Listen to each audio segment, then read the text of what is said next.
Hello friends, once again welcome back to own YouTube channel learning NEET. और जैसा कि आपको पता है कि डेली सुबह 10 बजे की आपकी क्लास होती है लैंग्वेज क्लास। देखते हैं हम तीनों लैंग्वेज एक साथ। जो लोग चैनल पे न्यू हैं उन्हें नहीं पता है तो मैं बता दूं कि 100 से भी ज़्यादा प्रैक्टिस सेट्स हो चुके हैं जिसमें कि तीनों लैंग्वेज इंक्लूडेड है, यानी हिंदी, संस्कृत, इंग्लिश एक साथ। इसके अलावा अलग से भी काफ़ी प्रैक्टिस हुई है विद एक्सप्लेनेशन, इंग्लिश की, संस्कृत की एंड हिंदी की ऑल्सो। साथ ही साथ थ्योरीज पढ़ाई जा चुकी हैं।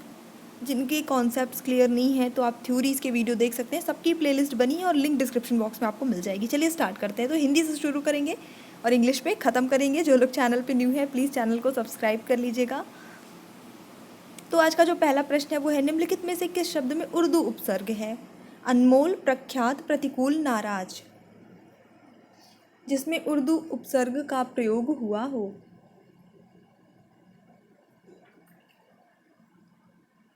तो यहाँ पे जो सही उत्तर है आपका ऑप्शन नंबर डी हो जाता है। ना जो है वो एक उर्दू उपसर्ग है। आप लोगों ने देखा होगा नालायक, नाजायज़, नाराज। तो इस तरह से ये ना लगता है जो कि एक उर्दू उपसर्ग है। इसका सही आंसर ऑप्शन नंबर डी हो जाता है। थोक का पर्यायवाची शब्द क्या होगा? परचून सॉरी, थाक, थोया, पर्यायिक। तो पर्यायवाची शब्द हमें ढूंढना है। थोक का मतलब कहता है होल, जिसको कहते हैं पूरा इकट्ठा, बहुत सारा जब खरीदा या बेचा जाता है कुछ भी चीज़ इकट्ठा हो तो उसको थोक में कहते हैं हम। चलिए देख लेते हैं। सही उत्तर होगा इसका आपका ऑप्शन नंबर बी हो जाता है। पर्यायवाची शब्द थाक भी होता है। पूजा का विशेषण है क्या? पूजा, पूजन, पूज्य, इनमें से कोई नहीं। अच्छा प्रश्न है, सिंपल है लेकिन अच्छा है। तो यहाँ पे जो सही उत्तर होगा आपका ऑप्शन नंबर सी हो जाएगा। पूज्य जब बन जाएगा तो ये एक विशेषण शब्द हो जाएगा, जैसे कि वो व्यक्ति बहुत पूज्य है, पूजनीय है, वॉटएवर। तो यहाँ पे आपका ऑप्शन नंबर सी हो जाता है। नीली कमीज वाला लड़का अभी अभी गया। यहाँ पे जो ये नीली कमीज वाला लड़का, इतना जो ये सेंटेंस का पार्ट लिखा है, एक वाक्य का जो हिस्सा है, इसमें आपको बताना है ये रेखांकित पद क्या है। संज्ञा उपवाक्य है, विशेषण उपवाक्य है, क्रिया विशेषण उपवाक्य है या प्रधान उपवाक्य है?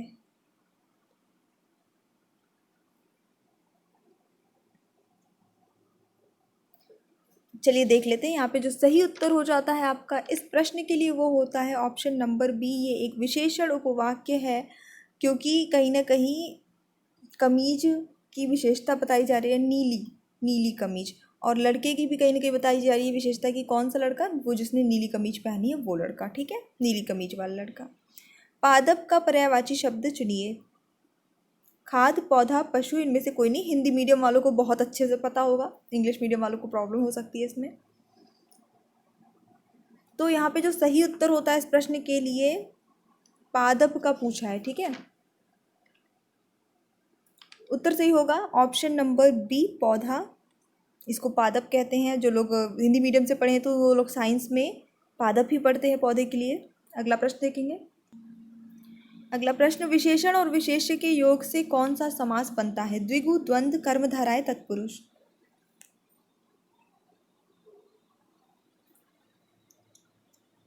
सबको पता ही है, कर्मधारय समास है, बिल्कुल सही उत्तर हो जाता है जहाँ विशेषण और विशेष्य का संबंध होता है। हनुमान की पूंछ में लगन न पाई आग, लंका सिगरी जल गई, गए निशाचर भाग। कौन सा अलंकार है? अतिशयोक्ति, संदेह, उत्प्रेक्षा, अन्योक्ति। बहुत ही प्रसिद्ध ये उदाहरण है। जो भी इसका आंसर है उस अलंकार का, ये बहुत प्रसिद्ध उदाहरण है। आप जब भी वो अलंकार पढ़ते हैं तो ये वाला ही उदाहरण ज़्यादातर आपको पढ़ने को मिलता है। चलिए देख लेते हैं। तो यहाँ पे अतिशयोक्ति अलंकार है जी, क्योंकि अतिशयोक्ति अलंकार में क्या होता है, किसी चीज़ को बहुत बढ़ा चढ़ा के बताना, तो वो होता है अतिशयोक्ति अलंकार। यहाँ पे वही चीज़ है कि मतलब बहुत बढ़ाई चढ़ा के बताया जा रहा है कि हनुमान जी की पूंछ में आग भी नहीं लग पाई थी और पूरी लंका जल गई, सारे राक्षस भाग गए, मतलब कि काफ़ी ज़्यादा एग्जैक्सरेट करके बताया जा रहा है। नेता का स्त्रीलिंग क्या होगा? नेता, नेत्री, नेति या इनमें से कोई नहीं।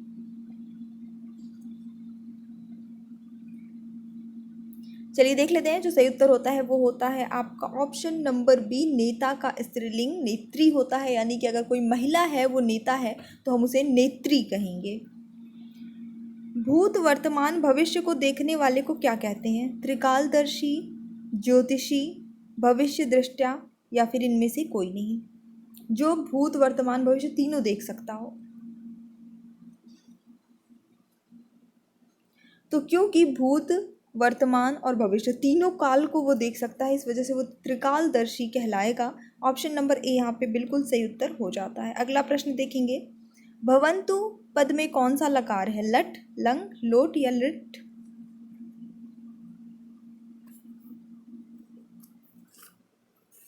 तो यहाँ पे संस्कृत का ये प्रश्न है जिसे मैं आपको हिंदी से जो है बता रही हूँ।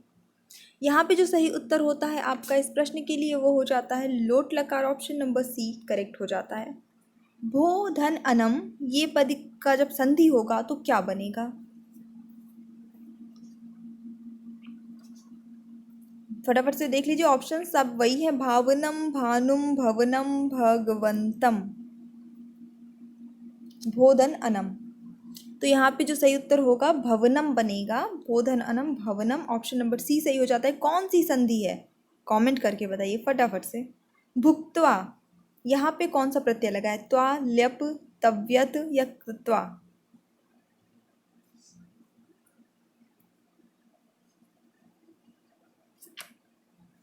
चलिए देख लेते हैं फिर इसका भी उत्तर क्या हो जाता है।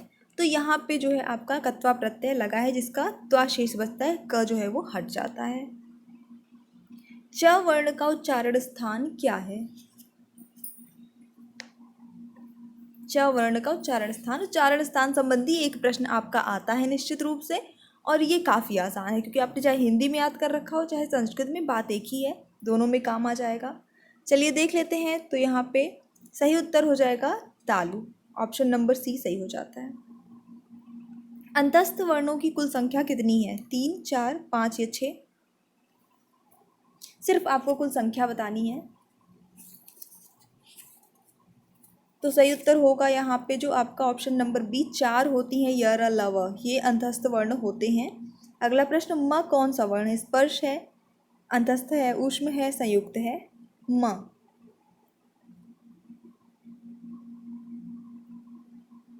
तो ये जो है म स्पर्श व्यंजन है आपका। ऑप्शन नंबर यहाँ सही होता है ए, स्पर्श व्यंजन है।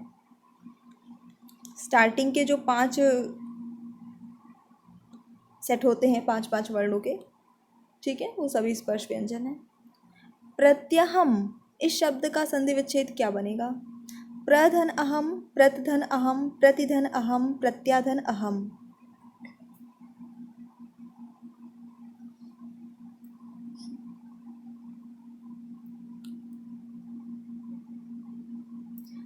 चलिए देख लेते हैं जो यहाँ पे सही उत्तर होगा। बिल्कुल सभी ने सही गेस किया, इसका ऑप्शन नंबर सी सही हो जाएगा, प्रतिधन अहम प्रत्यहम। ठीक है, प्रत्यहम। महाकाव्य में कौन सा समास है, अव्ययी भाव, तत्पुरुष बहुव्रीहि या कर्मधारय? महाकाव्य, महान काव्य, सही उत्तर होगा यहाँ पे कर्मधारय समास हो जाता है। इत्यालोच्य, कौन से वर्णों की संधि हुई है, सिर्फ आपको ये बताना है। आ का आ से, अ का आ से, ई का आ से या आ का अ से? संधि किन वर्णों के बीच में हुई है यहाँ पे इत्यालोच्य में? तो यहाँ पे जो सही उत्तर है ई धन आ हुआ है, इति धन आलोच्य, ऐसा ये हुआ है, जो मिला तो बना गया इत्यालोच्य। नद्या शब्द में कौन सी विभक्ति है? नद्या शब्द जो है वो कौन सी विभक्ति का शब्द है? तृतीया, चतुर्थी, पंचमी या सप्तमी? तो नदी का रूप अगर आपको याद है तो पता होगा, ऑप्शन नंबर ए से ही होता है। तृतीया विभक्ति का एक वचन रूप जो है वो नद्या बनता है, तो ये सही आंसर इसका हो जाता है। आज इंग्लिश में बहुत अच्छे प्रश्न हैं, देखिएगा। चलिए स्टार्ट करते हैं फिर इंग्लिश। एक बार वीडियो को सभी लोग लाइक कर दीजिएगा और यस शेयर ज़रूर कर दिया करिए, छोटा सा आपका सपोर्ट होगा मेरे लिए, please.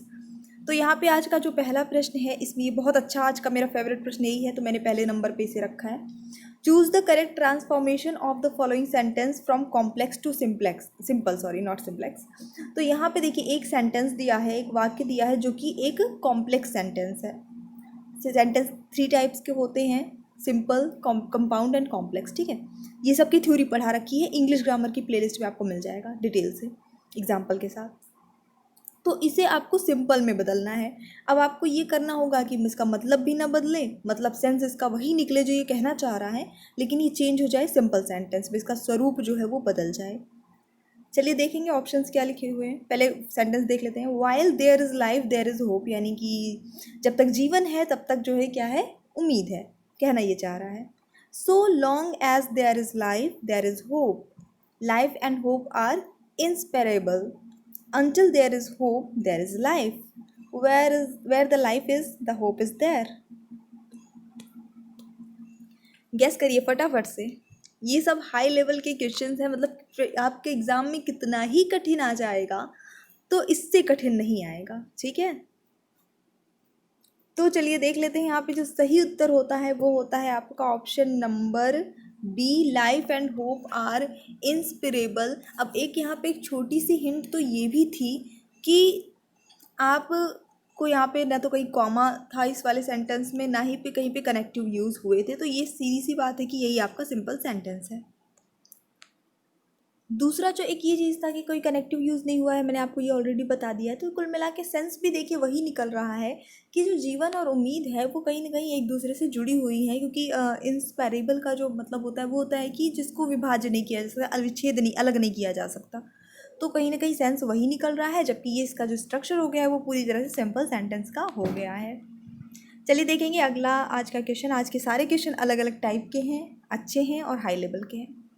Indicate the underlined word which is the correct adverbial qualification. All right, यहाँ पे आप देख रहे हैं 4 सेंटेंस दिए हैं, सेंटेंस पूरे सेम हैं, चारों एक ही सेंटेंस है। यहाँ पे अंडरलाइन किया गया है हर सेंटेंस में एक एक वर्ड को। तो आपको बताना है वो करेक्ट सेंटेंस, वो वाला ऑप्शन चुनना है जिसमें एडवर्ब को जो है अंडरलाइन किया गया है। The flames spread everywhere. अब एक में एवरीवेयर, एक में फ्लेम, एक में द एंड एक में स्प्रेड अंडरलाइंड है। सिंपल, आपको एडवर्ब पहचानना है, दैट्स इट। तो यहाँ पे आपका एडवर्ब का मतलब क्या होता है, क्रिया विशेषण, जो क्रिया की विशेषता बताता है। तो द फ्लेम्स स्प्रेड एवरीवेयर, तो जो फ्लेम है तो द फ्लेम तो कहीं ना कहीं वो चीज़ हो गई कि एक चीज़ आप नाउन कह सकते हैं इसे। स्प्रेड जो है आपका वर्ब हो गया, ठीक है, फैलना, फैलाना स्प्रेड का मतलब हो जाता है। और कहाँ फैला है, वो चारों ओर फैला है, एवरीवेयर, हर जगह फैला है। तो ये जो है ये वर्ब की विशेषता बता रहा है, वर्ब को क्वालिफाई कर रहा है। तो यहाँ पे आपका ऑप्शन नंबर ए सही हो जाता है, यही आपका एडवर्ब है, एवरीवेयर, ठीक है। Take the correct auxiliary to indicate discontinued habit. Very good, अच्छा प्रश्न है, प्रश्न आपको समझना है थोड़ा सा। यहाँ पे क्या बोल रहा है कि यहाँ पे वो वाला सेंटेंस आप चुनिए जिसमें कोई भी डिसकंटिन्यूड हैबिट के बारे में बताया गया हो। डिसकंटिन्यूड यानी कि वो आदत जो अब बंद कर दी गई है, या फिर वो चीज़ जो अब नहीं है, जो पहले कभी हुआ करती थी लेकिन अब डिसकंटिन्यू हो गई है, ठीक है। तो there was a house there, there used to be a house there, there is a house there, there was used to be a house there. अब आप अगर इन सब की हिंदी ट्रांसलेट कर सकते हैं तो मैं आपको एक छोटा सा हिंट देती हूँ, जिसमें भी ऐसा आप हिंदी ट्रांसलेट करते वक्त आए कि हुआ करता था, हुआ करता था, वही आपका सही आंसर होगा। चलिए देखेंगे सही आंसर क्या होता है। ऑप्शन नंबर बी हो जाएगा, यूज्ड टू। कोई भी पास्ट की हैबिट, कोई भी पास्ट की हैबिट जो अब नहीं है, डिसकंटिन्यूड हो गई, उसके लिए हम हमेशा यूज्ड टू यूज़ करते हैं। तो जिस सेंटेंस में यूज्ड टू लगा है वही सही होगा। अब आप कहेंगे यूज्ड टू तो इसमें भी लगा है, लेकिन उसके पहले वॉज, इज़, ये सब कुछ लगाने की ज़रूरत नहीं होती है, ये गलत है ग्रामेटिकली। तो there used to be a house there, यानी कि वहाँ पर एक घर हुआ करता था। Choose the correct words to fill the blanks. Meena is not as blank as her cousin, यानी कि मीना उतनी ब्लैंक में कुछ भी आ सकता है, नहीं है जितना कि उसकी कज़िन या उसका कज़िन है। क्या क्लेवर नहीं है, क्लेवरेस्ट नहीं है, ईदर ऑफ दीज, यानी कि इनमें से कुछ भी हो सकता है, या फिर नन ऑफ दीज, कोई नहीं। तो हमेशा जब एज और एज लगा है आपका, तो उसके बीच में आपका जो भी एडजेक्टिव आता है वो पॉजिटिव डिग्री का ही आता है, ना कि कंपैरेटिव या सुपरलेटिव का। तो ये तो सुपरलेटिव डिग्री है क्लेवर का, क्लेवर, क्लेवरेस्ट लिखा हुआ है, ये सुपरलेटिव है। पॉजिटिव डिग्री आपका ऑप्शन नंबर ए है, क्लेवर। तो जैसे as hot as, as shy as, as sharp as clever as, as tall as, जितने भी आप इस तरह के एज एंड एज के बीच में जो भी यूज़ करेंगे हमेशा एडजेक्टिव, वो हमेशा आप पॉजिटिव डिग्री में यूज़ करेंगे, उसका रूप किसी भी तरह से परिवर्तित आपको नहीं करना होता है। आई जस्ट होप कि ये वाला क्लियर हो गया। चलिए देखेंगे next. He is an author and publisher blank. क्या यहाँ पे हम लगा सकते हैं जो एकदम परफेक्ट बैठेगा, सही होना चाहिए। Too too still both.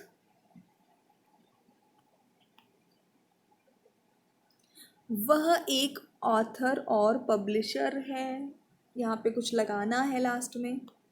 तो यहाँ पे सही आंसर आपका ऑप्शन नंबर बी आएगा, क्योंकि जब यहाँ पे आप ऐसे टू ऐड कर देंगे, एक तो इस पे लिखते नहीं बनता है, क्या बताएं, पर चलिए इसमें जब आप टू ऐड कर देंगे तो हो जाएगा he is an author and publisher too, यानी कि वो एक ऑथर और पब्लिशर दोनों है, या वो एक ऑथर है और पब्लिशर भी है।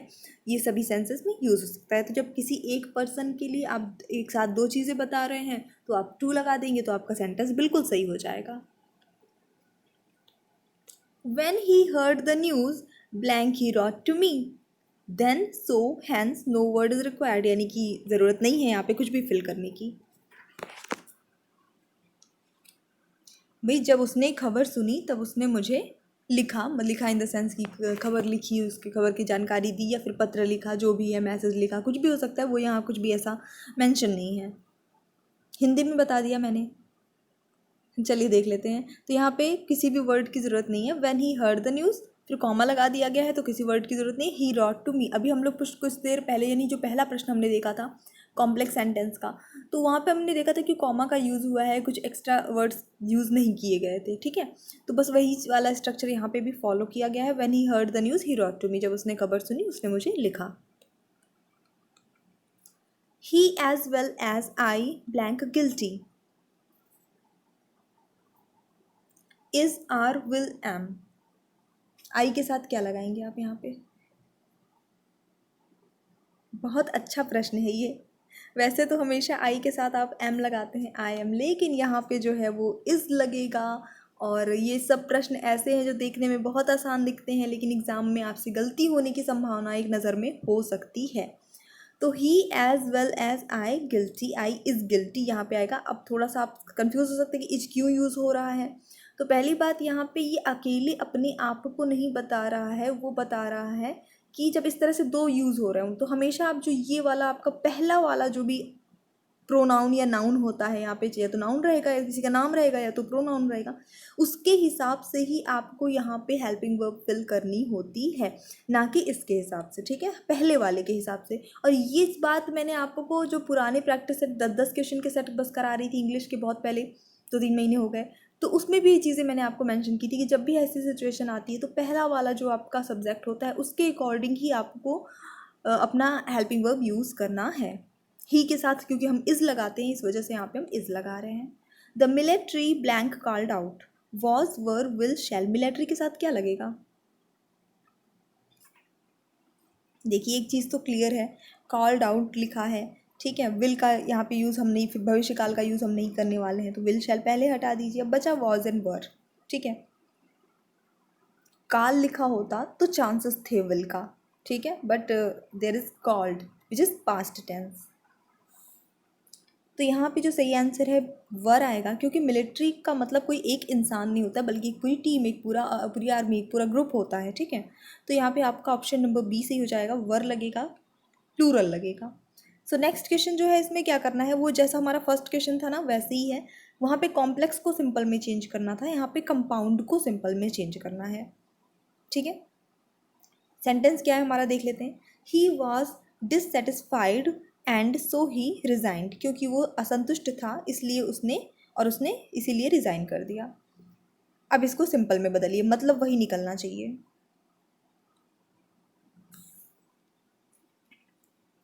काफ़ी आसान, अभी पहला वाला क्वेश्चन आपने अच्छे से देख लिया है तो ये बन जाएगा इजीली।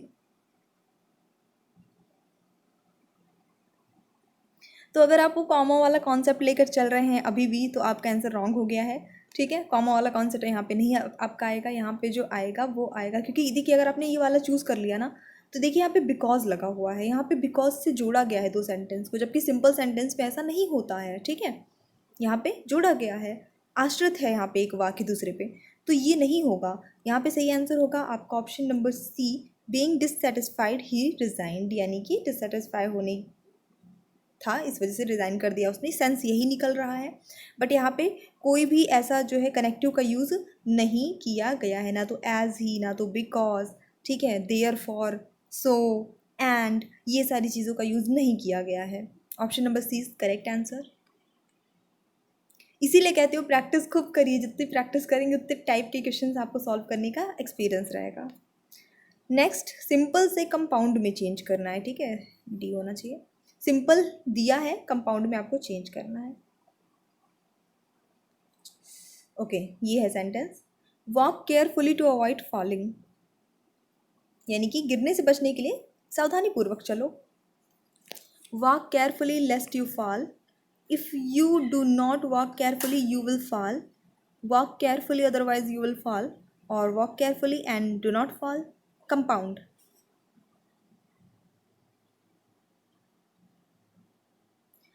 तो यहाँ पे जो सही आंसर हो जाता है ऑप्शन नंबर सी सही हो जाएगा, walk carefully otherwise you will fall. तो एक ये हमारा पार्ट हो गया वॉक केयरफुली, जिसका एक अपना इंडिपेंडेंट अर्थ निकलता है कि सावधानी पूर्वक चलो। दूसरा हमारा जो है एक सेंटेंस का पार्ट हो गया यू विल फॉल, तुम गिर जाओगे, इसका भी एक अपना सेंस हो गया। और इन दोनों को अदरवाइज से जोड़ा गया है, बेसिकली इसमें कंजक्शंस का यूज़ करके जोड़ दिया जाता है, ठीक है। कंपाउंड सेंटेंस का आश्रित नहीं है, हम इसको ऐसे इंडिपेंडेंट सेंटेंस के रूप में भी यूज़ कर सकते हैं, ये एक दूसरे पे आश्रित नहीं है लेकिन इससे जोड़े गए हैं। तो ये आपके कंपाउंड सेंटेंस का एग्जाम्पल हो गया, ठीक है। सो यस, आज के इतने क्वेश्चंस हो गए हैं। I just hope you like the class. If you like don't forget to please like, share and subscribe. So thanks for watching, keep studying. जो लोग चैनल पे न्यू है, क्लास डेली सुबह 10 बजे चलती है, शाम को 5 बजे चलती है, और इस कल से जो है एक रात को 9 बजे भी क्लास स्टार्ट की, जो कि बेसिकली कॉमन सब्जेक्ट्स तो रहेंगे जो आपके सारे एग्ज़ाम में आते हैं, और उसमें ही आपकी सीटेट की प्रिपरेशन भी आगे चल के एग्ज़ाम की डेट आने के बाद कंटिन्यू की जाएगी। So thanks for watching, keep studying, bye bye.